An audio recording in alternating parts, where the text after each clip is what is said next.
บุตรที่เคยยำเขาป้อนยามนอนคอยเฝ้ากล้วยอูแลนลมกะบอกว่าครุบหนูมีอยู่ผู้เดียวนอเท่านี้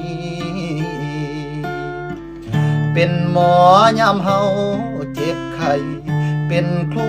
สอนให้ไฟดีเป็นพระยามเฮายานผีคือหนึ่งนารีที่สื่อว่าแม่ยามหนาวเป็นผ้าห่มให้ยามฮ้อนเคยพัดปาดเป่าลูกให้ก็คอยโอ้เอาย้อนเจ้านั้นคือหักแท้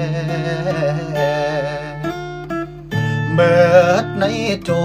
กโลกฟ้าสิหาได้เท่าทัดเทียมแม่หักบริสุทธิ์